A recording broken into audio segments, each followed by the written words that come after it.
Welcome to the Wholesaling Inc. podcast, America's #1 podcast for new real estate investors, where we know that finding discounted properties is the most proven path to financial freedom.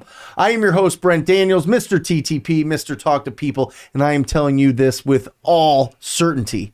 If I can do this business, so can you. So let's get started. Think about this. Think about having a conversation with a property owner and you're calling them on their home, the home that they live in. You call up and you ask them if they would consider an offer on their property, and they're saying yes, they would. And you're negotiating the deal, and it's kind of a tighter deal. So you're wondering, maybe they have other properties that they would be interested in selling. And it so happens that this one conversation that you had, these property owners also own an apartment complex. All right. And you're able to get in there and you're able to work the numbers and you're able to look at this. And this one conversation gets you an assignment fee, a wholesale fee of almost $800,000, $785,000. Not only that really kickstarts your business, and you go on and add an additional $5 million to your net worth over the next 3.5 years. Well, listen, this isn't imaginary. This isn't fake. This is real life for the two gentlemen. These two are now full-time. By the way, they've been doing this part-time for the last 3 years and now are full-time real estate entrepreneurs. I'm so happy to bring back onto the show after 2 years of the first podcast that we did. And it is Chai and it is Prakash. Welcome to be back on Wholesaling Inc. to tell your story. I mean, it has just been explosive, your guys' last 3 years. Oh, thank you. I mean, a lot of credit goes to you. It's been awesome. Well, listen, I mean, you guys have an engineering background. Mm-hmm. You love engineering. You wanted to keep being engineers, but real estate keeps pulling you guys in. So what finally made it to where you guys decided to go full-time into this business? Workload, of course, and real estate is more fun. I think it was right time to transition. We have a good portfolio that we buy and hold. So it was just the right transition. The goal with real estate is spend more time with your family, right? Right. And, we didn't do that for the last 3 years, but now we're done with our full time. Last Friday was my last day. Yes. We're going to ring that just a little bit. Just give me a little ring. There we go. That's awesome. And you just... I quit 3 months ago myself, and it's time to get the life back. Yes. Yeah. The last 3 years was a good time expediting the whole life, whatever you call it. Yeah. Life. Yeah. Financial freedom. Right? Financial freedom. Yeah, getting to that financial freedom, but also, just replacing your income and your efforts towards, now your real estate business. I mean, you guys came out and you guys went fast and you got this big deal and then you got a bunch of multiple deals and you guys put a great system in place for lead generation. And then you guys were able to go out and convert those and turn those into closings and traditional wholesale deals, right? Yeah. And then you guys decided, why are we selling these? Let's keep these properties. Yeah. You guys now own 40 plus properties. You've got 4 Airbnbs that are just absolutely crushing for you in Houston. And you keep going. You got $10 million in your rental portfolio. Yes. I mean, 3.5 years. Does it feel like it's been fast? Do you feel like it's just warming up? Like how do you guys, It just feels like we started yesterday, honestly. Yeah. Right. I mean, the time has passed by so fast. And I mean, we can't believe it ourselves when we look back. Mm-hmm.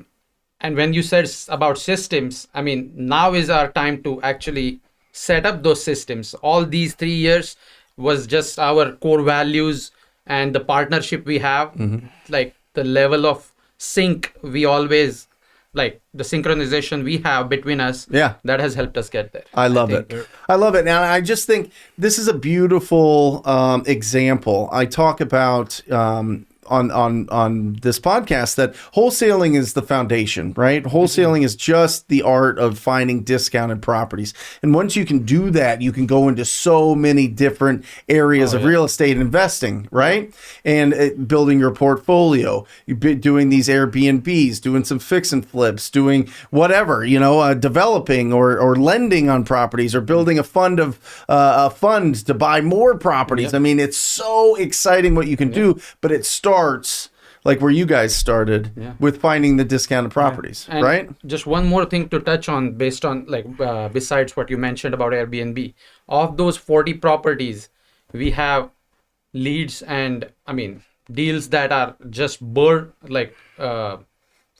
bigger pockets. Yeah. You hear BRRRR strategy. Yeah, BRRRR. We have those. We have subject to deals. We have seller finance deals. We have deals that we have owner financed. And so we are trying to touch all facets. You're doing all of it. What makes sense for us the the options most. are endless. They're like 4, 5, 6 multiple exit strategies. So we try to optimize on every single deal. And from that, you guys are netting $40,000 in net cash flow from your portfolio. Yes, Per per month. And you're also doing 1 to 2 wholesale deals. You said 70% you guys are keeping. This year. 30% you guys are assigning. Yes. So how do you determine? Because I think this is important. This is really important when if people are listening to this podcast, they're taking action, they're going to win. They are. If you're going out there having enough quality conversations with distressed property owners, you're going to find opportunities. It's what do you do with the money once you make it, right? That's been your biggest problem. Your biggest challenge is what do you buy, what do you don't? So how do you know which properties you want to take off the table, and when do you think is the right time for everybody listening here and they're starting to build momentum? What is your advice on when they should start taking deals off the table and keeping it for their portfolio? So number 1 is cash flow. Okay. And we try to, any property that cash flows with 0 out of pocket, it's excellent. So that's how we How do you get keep it. 0 out of pocket? So in Houston market, we are blessed in a way that Houston market, any deal that is going to make you a wholesale fee, like the deal under 200,000. Right. If that deal is going to make you a wholesale fee, that deal is also going to make you cash flow. Got it. It is as simple as that. Okay. As opposed to markets like Austin, or I don't know, maybe your market as well. The deals that you can make you wholesale fee doesn't necessarily make you cash flow. Cash flow, No. yes. So from our perspective, when we do such amount of volume in terms of converting from wholesale strategy to buy and hold, there is other things that happen on the other side, like in terms of rehabs, how many contractors you have, how much bandwidth you have, how much money reserves, the cash reserves you have. After you pay that property, we want to make sure the rest of the business is covered with the reserves we have. So we have to put all that into consideration. And believe it or not, we have at least 50 calls a day just between the two of us. Sure. We spend more time talking to each other than our family.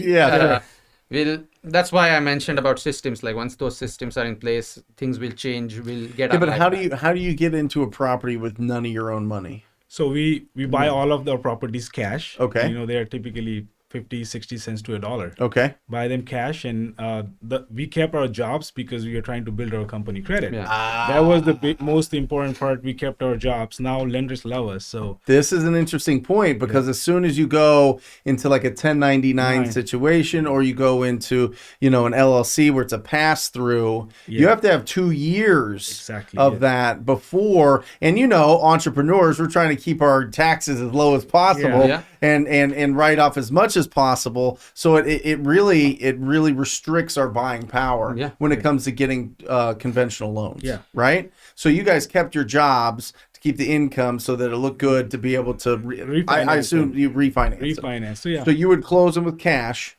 Fix them up. Rent them. Or, the whole BRRRR thing. Right. Whole BRRRR thing. Buy, renovate, rent, refinance. Yes. And you just did that over and over and over? So first 2 years in the business, before we had those tax returns for banks to love us, we started tapping into our W-2, and then we started getting conventional loans. And there is a product in conventional loan called delayed financing for, people listening.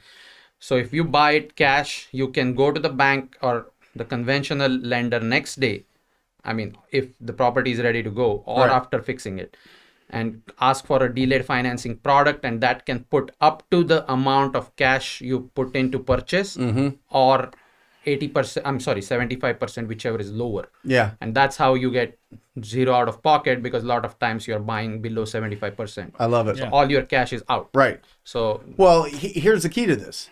You have to get discounted properties. yes. Yeah, That's you, it. You cannot do that on MLS. You can't do it on the MLS. You can't do it, like just hoping and praying that, deals fall into your lap. You have to go out and find those deals. Yep. Right.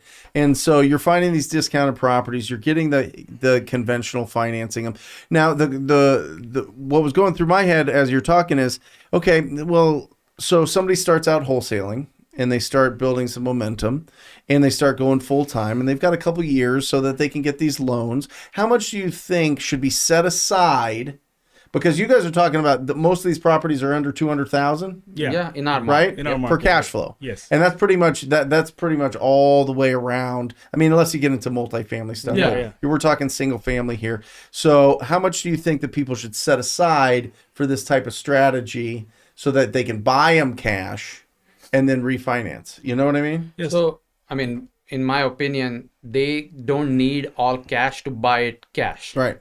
There are people like us, there are people like you, there are like all people, I mean, everybody that is retired has IRAs, 401ks. There are like millions of people that are just ready to hand out their cash I love this. Yeah. and go. just waiting. Like, you just need to go find them, and there are easy ways to find them, such as networking events. There are events led by lenders. These people come to those events just to lend their own money. Yeah. So if you find those people, you don't have to wait until you have full cash reserves. It's difficult to have $200,000 in cash reserve, Yeah. but if you have those relationships that you can leverage, Right.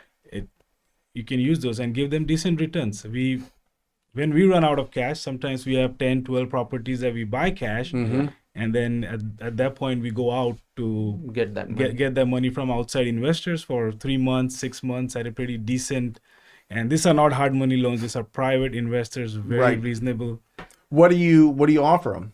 What is it a percentage of the deal or is it just interest rate? Between 6 to 9% interest rate. Love it. So that's And do they have a minimum amount of time that you're gonna pay them? Like, is there a minimum amount of months that you're gonna guarantee for that 6 to 9%? in our experience, they've asked, like, don't give me my money at least Yeah. for next 3 months. Right. Otherwise, it don't make sense. Yeah. Like, somebody's putting $100,000, they need at least $3,000. Yeah. I mean, otherwise they're like, okay, I'm gonna go for a longer term. I They love don't it. want to switch the investment back over and over. Got it. And I don't want this to go too high level. I want to make sure that this is as simple as possible. Basically, when you're raising money, Yeah. the best way to do it is show them your track record. Yeah. Right? Yeah. So you guys had to go out there. I mean, you guys were like, I don't know, the 50th person in the TTP program. Like, really? Yeah. I mean, you guys were like early 2018. Yeah, What was yeah. it? March March, 2018. And then you guys really put this together part-time. You guys showed your track record. Has that helped you? Oh yeah, Oh, yeah. we keep talking to people who are ready to invest. You know, Right. they want to see our track record, and we got to a point where like our investors like, hey, keep the money, Right. just keep, Just let it roll. Yeah, just let it roll. Yeah. Just for your students here, we had started, like, somebody, I don't know who, told us something about cold calling, and Yeah. we hired some random guy like from Philippines Yeah. without any social proof whatsoever. Yeah.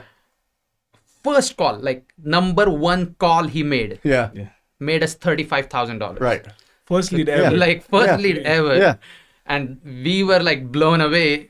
We were like, we have to do this. Yeah. And then he was already following Tom Kroll and these guys on Wholesaling Inc. And Yeah. you had just come on. Yeah. Oh, this works. Cold calling works. TTP. And we were like, bam, this is our guy. know. Like, we have to go. I remember the first call with you. Like, we were starting out, and there was a big, it was the best investment we ever made. Yeah. Well, thank you. Yeah. And just so everybody, so that I could toot my own horn here a little bit. How much have you made since then? 3.5 million in wholesale fees. I'm gonna. You go ahead, ring that.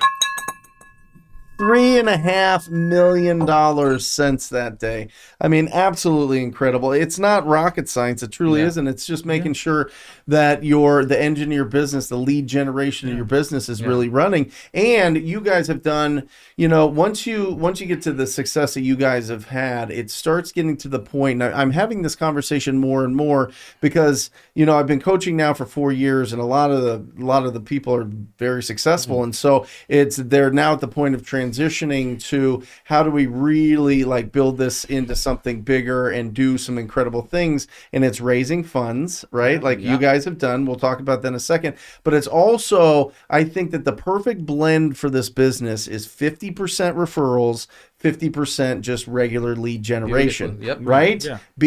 Building that network, becoming the guys in your marketplace, becoming the spot. That is the perfect blend because one, those referrals, there's no marketing fee to that. That's just earned. You have to earn those referrals by your reputation and by being able to close deals and communicate effectively with people and treat people well. So you should get that keep all of those profits. And then on the other side, you got to keep the engine running with lead generation, but you start seeing that your business really grows through the referrals. And that's really what you guys have been doing a great job in Houston.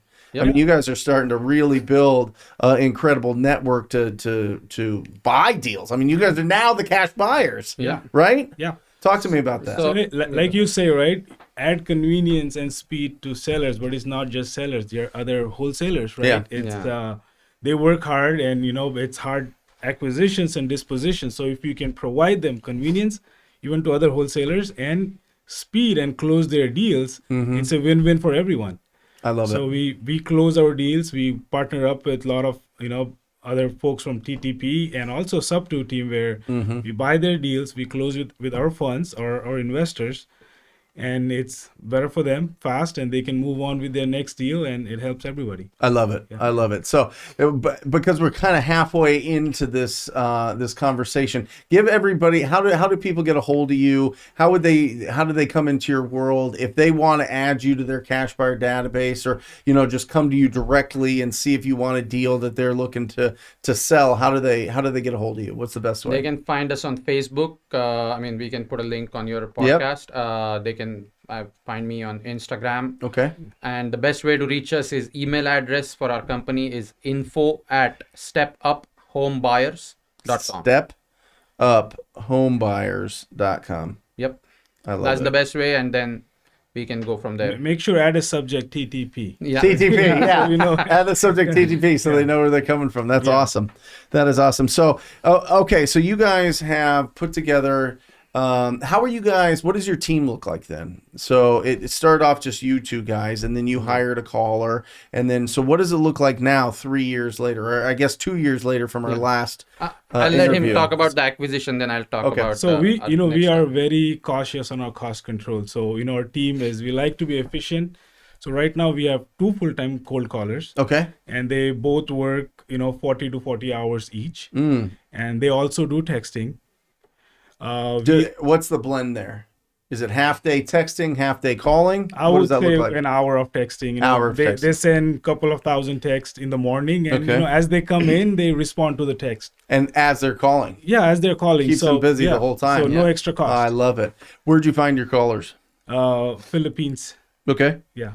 This is Edwin. Yeah, this right? is Edwin. Yes. My very first cold caller ever, Edwin, that I found off of Fiverr, I think, 6 years ago. He started his own group, and kept it real tight. I mean, he's been back for a while.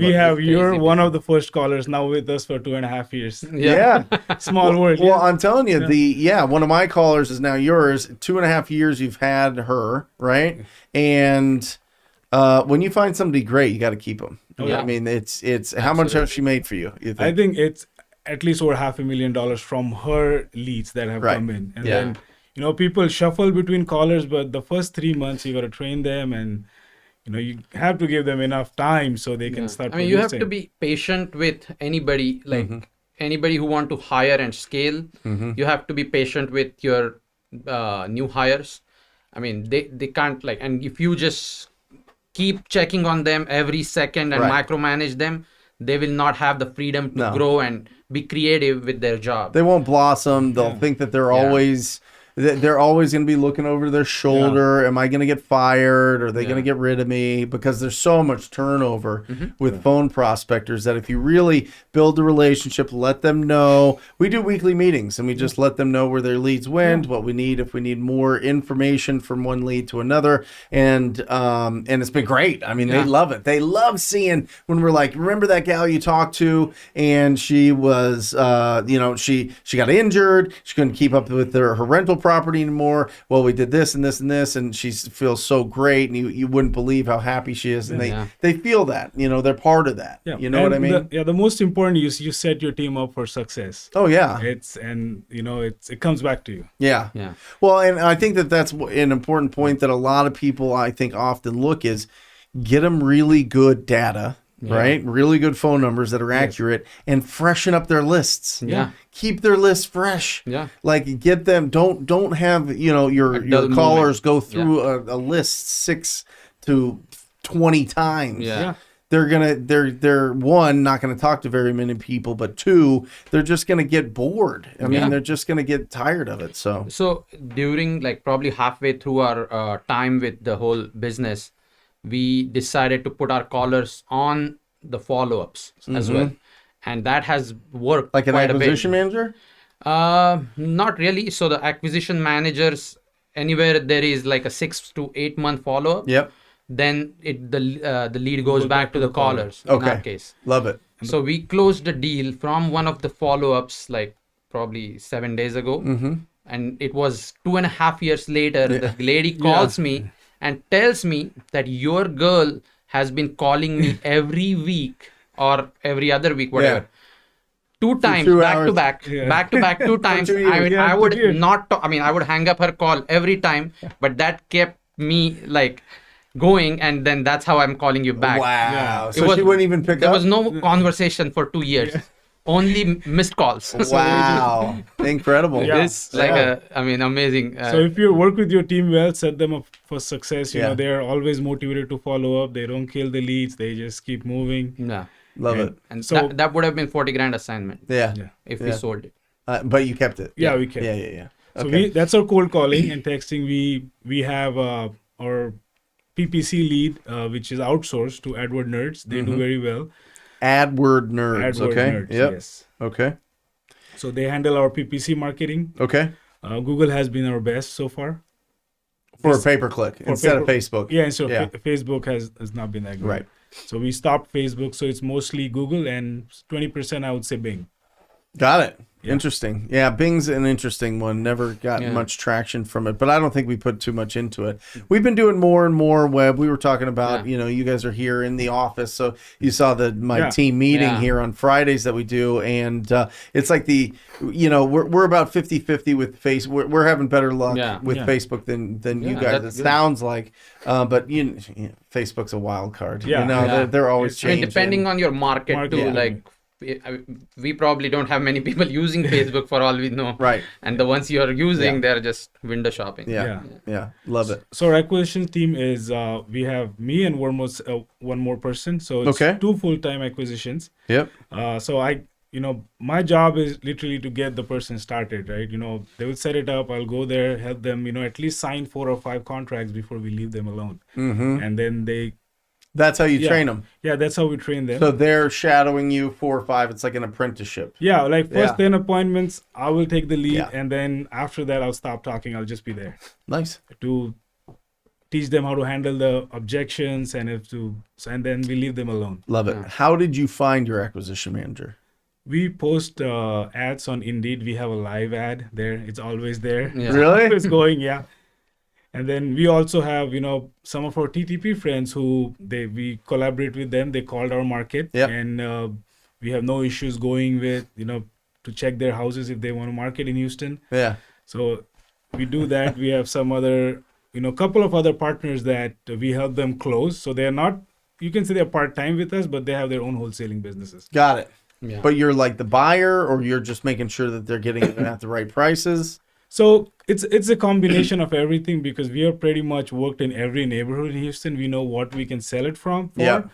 And also, some of the sellers, they don't want showings. They don't want inspection. They're going to sign the contract. They don't want to see you again till the closing date. No inspection. And that's where you come in. Yeah, that's Oh, where that's we such go a with great them. advantage. And then Yeah.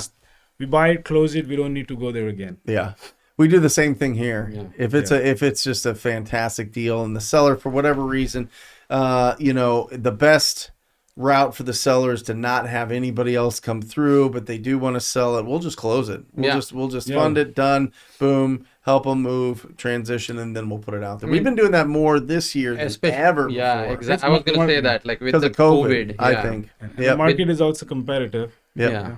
And if you wait like a month to like dispose that deal, that the price of the house is going to go up 20 grand, and then other people are going to swoop in and say, oh, they locked it too low.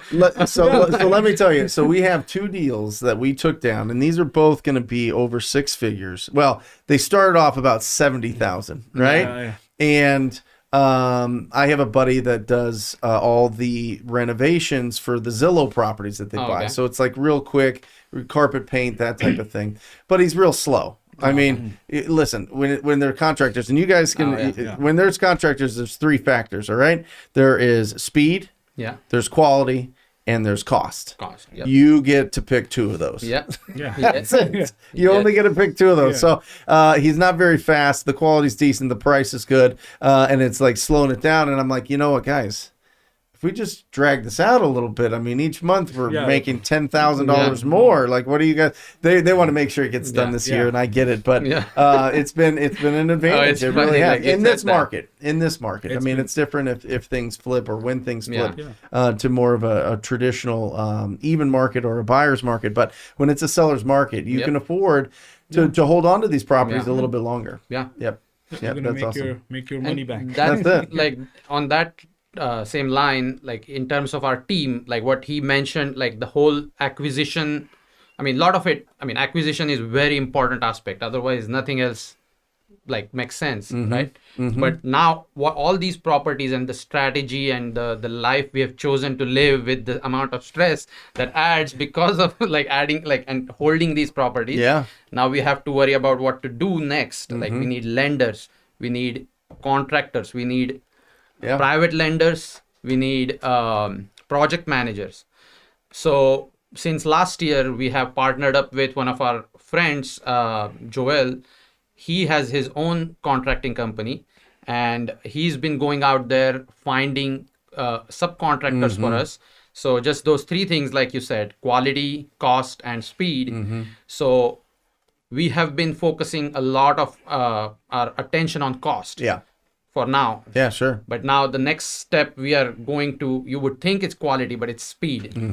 Because the properties that we are fixing and flipping are all under 200,000. Right. And they, I mean, again, I don't want to say they don't need quality, but because we are holding them as rentals, we are not really worried about the end buyers. Sure. So we are just picking our battles. Yeah. Everything is important. All 3 of those things. What about your Airbnbs though? Because Airbnbs, I feel like you have to have a theme. You have to really put in a lot of investment up front to really get the big returns and really make that pop when people go on to their, Airbnb or, the app and seeing.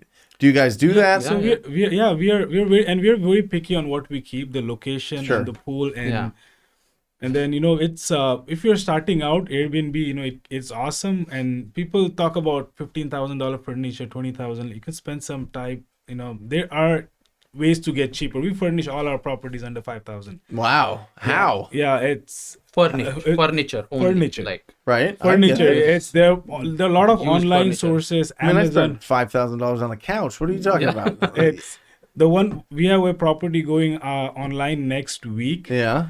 I think we interviewed 2 or 3 Airbnb managers, and everybody's at, we're expecting 120,000 to 150,000 gross per revenue. year. Yeah. Per property. Yeah, one property, one property that's going to go. Yeah, but how do you get that much furniture for these things for $5,000? So Amazon is definitely Amazon has beds and stuff, like bed frames, metal, good like powder metal frames for like $200 or less.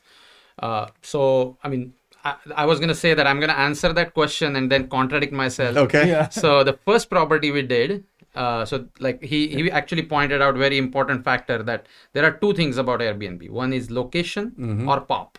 Yep. You need Yep. at least one. Yep. And pop, like making that property pop is very expensive. Location with the wholesale business we have can be cheaper for us. Sure. So we picked location. Yeah. So we don't go all out. Got it. Yeah. Not only Okay. does it take more makes money, it also takes a lot of time for detailing, like maintaining the theme, blah, blah, blah. All these things. Yeah. We don't go after any of that. We buy a good location near the airport with a pool. Simple start. That was our first one. Yep. Bought the cheapest furniture on the planet. I mean, Because we it were not was sure how it's just, yeah, gonna go. we had like two friends with trucks, one friend calling Facebook like marketplace, Oh. just all over the place, like madness. Yeah. And we paid like our friends couple $100 for helping us out, like for truck with the truck and the calling, all that. Like all that said and done, we were like all in $300,000-$400,000 Yeah. with furniture, everything in the house. Sure. I mean, initially we thought like, this is a property I don't want to go Yeah, I know. live in. Right. It's just so like cheap, everything. Yeah. But that property since March to now has been making us $12,000 gross every month. Every month. And Because now, of like, location. yeah. Location. And we wanted to upgrade the property. It Yeah. was our first Airbnb. I don't recommend people going the route that Yes, we went. exactly. Right. I would just have good stuff in your properties. But this was our first house, guys, and Yeah. we wanted to test out Airbnb. Love it. We just said, hey, let's Yeah. put 4 or 5 grand, test it for a month. But that property was full for 6 months. Yeah. We just couldn't go in. No. So we just took it offline a couple of weeks back, and we are putting $15,000 That's in nice. it with the nicer That's stuff nice. in Look it. at you. And then That's great. So the next house we have is gonna be beautiful. I mean, everything you need Yeah. for Airbnb. yes, So it's just you guys, 2 callers, an acquisition manager. Do you do dispo? Who does So dispo? I do dispo, but again, like my job changes between dispo and like maintaining all the, managing contractors, tenants, Yeah, managing the lenders, portfolio. and portfolio. Yeah. Yeah, got it. So, and I also help out on See, acquisition. I like this. I like this combination here because this is where I think a lot of partnerships do it wrong. I think a lot of partnerships try to once they get to the success level that you guys have, there has to be a division of labor. There has to be, what is our goals here? Is our goal to use this wholesaling business as our machine to building our wealth and our Yes. portfolio, right? Yeah. Or are we just going to stay on the treadmill, just make a bunch of money? Right. Yeah. And we were talking about paying a bunch of taxes, Yeah. right? Yeah. Because you took them off and now you've got, you have to start playing the game so that you're not getting killed in taxes and you're building your wealth and it's not just, I need the cash coming in to live my life. Yeah. Once you get that, keep your expenses reasonable. Your personal expenses reasonable, build the portfolio, and then that thing will pay whatever lifestyle you want. Yeah. It just depends, right? Because you guys have the wind behind you now. You've got the momentum. The ball's rolling downhill for you guys. Yeah. You know what I mean? So, but with a partnership, I think it's important in the beginning that both partners are hunting for opportunities. They're both going on the appointments. They're both making the calls. They're both doing the lead follow-up. They're doing all that. But then as the business starts maturing and growing, somebody takes the wholesale side, somebody takes the portfolio side. Yeah. Has to. Yeah. Because if you're trying to do both oh no, it's all the time, there's no way. We cross paths a lot of times. Because some sellers I talked to 2 years ago, this lead, I talked to her 2 years ago and I recognized her number because both our cell phones still ring every time like someone calls. Sure. So I just went and closed that one. And at the same time, he's doing running the Airbnb. Not only that keeps some variety and some fun in your job because otherwise it gets boring. Yeah. Doing only one yeah, thing. but we Sure. have very good, decent partition. I handle some portion, he does. Not saying that we argue, hey, should we keep this? Should we sell this? Right. Yeah. But that's all healthy discussions. Yeah. Sure. Our full-time team is very efficient and small, but I don't want to take all the credit. We have a lot of support structure, like students from TTP. There's sub 2 students. We work a lot with them. We buy their deals. Yeah, you right? squat up. Yeah, it's Yeah, you're squatting up with everybody. I love it. You're a perfect example of it. You guys are always reaching out. You guys are always trying to either help out or buy the deal or help move the deal, or you're even giving dead leads to people in TTP to call up, and they've just got a deal. I mean, it's incredible. So on the squad up part, I just wanted to touch on one thing. So when I started out and he started out, like, I mean, my first 10 rentals, like before we started this business, they were all with hard money. Our first couple flips, they were all with hard money. We have paid hundreds of thousands of dollars in collaboration of some sort. Okay. In your career, early in your career, collaboration costs money because it's a give and take relationship. It's not, I mean, of course, I love to help. And when I help, I don't expect, like, I don't need that agreement signed that, okay, this is what I'm doing for you, in return you do this. But it's a given thing, and in that give and take relationship you build stronger business relationships down the road. You don't need collaboration after certain point. I mean, there is one or two ways, like, new students are going to go. Some are going to go up and some are just going to quit and go to other businesses. So in order to go up, collaboration is probably going to take you off a lot faster than anything else. 100%. And we have done it. We are splitting deals that are coming to us depending on the value we add. So it's just just pick your battle and move on. I love it. Create a win-win for everyone, right? That's how you. Well, that, and I think that you guys do a fantastic job of communication. You guys do a fantastic job of responding to emails and texts and DMs and whatever it is with anybody that's trying to communicate with you guys. You guys respond. Whether you can help or not, or whether you think that it's a deal or not, or whatever else, you guys are always responding. So amazing. So talk to somebody that's just getting started out and that has this vision, because listen, whenever I talk to anybody that joins TTP, what's your goal? Well, my goal is I want to get a portfolio for the passive cash flow to cover our expenses. You guys are there. I mean, you guys are. I mean, $40,000 cash flow. I mean, even if it's split between the two, it's like, I mean, that's top 1% type of thing, right? So speak to somebody that's just starting out. Maybe they're in a job. Maybe they're hearing this. Maybe they're in the military, or they're driving trucks, or they're a nurse, or they're a teacher, or they're an 18-year-old and they're in school, or whatever else. Whatever situation they're in, they're getting excited about this. What do you think that they should do in the beginning to really start, building some momentum? I feel, quality data is good, and consistency. We have had months when we started out, there were no deals. And does it feel like giving up? Yes, but look at the longer vision, right? And just keep going, and use the resources. Like, there's so many resources now. Your TTP, there are sub 2 students who are in sub 2. Just call people, they'll help you out. I love it. I mean, just don't give up. This is coming from someone who is not born in this country. And I mean, people who are listening, probably majority of them are Americans. I mean, you already have a lot of things that we didn't have starting out. Play with the cards you're dealt. Don't cry because you don't have money in the bank. Don't cry because you don't have this background of negotiating or whatever. Just use what you have. And there is, like, there are 100 different directions to the success. Right? I mean, it's not one way road or whatever. And one thing you said, I think I would emphasize on that, is responding.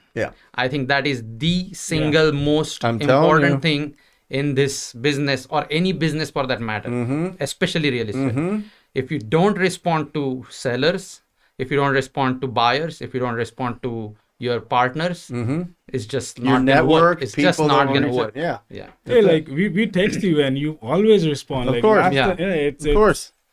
Listen, I mean, but that's something that that was a huge pet peeve of mine, was when I'm trying to reach out to somebody or respond, just get a hold or do something, and they don't respond. It's like, and this guy's doing how much business? And they're like the top of the top of the top. And they said, reach out anytime, but then they're not. And then I was like, there's no competition. Like, there's no way that they can maintain that. So then, you You just be the person that communicates, Yeah. and everybody wants to be around you. You're a magnet. Yeah. And when you're a magnet and you have energizing enthusiasm and you love this business and you're successful at it, you know, people want to be around that, and people will partner with you to just you know, be in your world. Yeah. And I think that that's important. Yeah, you cannot grow by Awesome. yourself. You have to grow with Yeah. your team. Love it. And you, Guys, info at stepuphomebuyers.com. If you are in the Houston area, you have to reach out to these guys. They will respond and they will work with you, especially if you're wondering if it's a deal or not a deal, if you're looking to find a cash buyer for your deals, if you're looking to just get some support in the Houston area. These are the guys that you should connect with. Thank you. Awesome. Thank Thank you. I'm glad that we get to do this in person and not like when you're on vacation like we did last time. But that's amazing. Two separate shoots we did last night. Yeah, that's it. One got lost somewhere. Thank you guys. Thank you for joining us. And for everybody out there, listen, 3.5 million since joining TTP. If you're interested in joining the most proactive group in real estate investing, it is the TTP family. Go to wholesalinginc.com/TTP. That's wholesalinginc.com/TTP.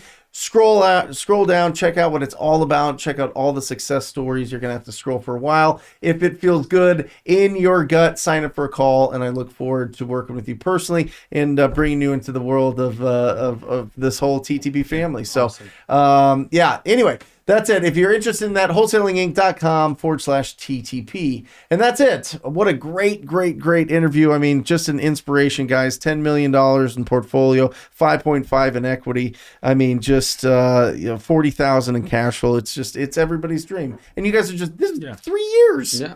And 10 years it's going to be, I mean, I'm going to be on your podcast in a couple of years here. So that's it. Thank you guys for joining us. As always, I sign off by encouraging you to talk to people. Till next time. Love you guys. See ya.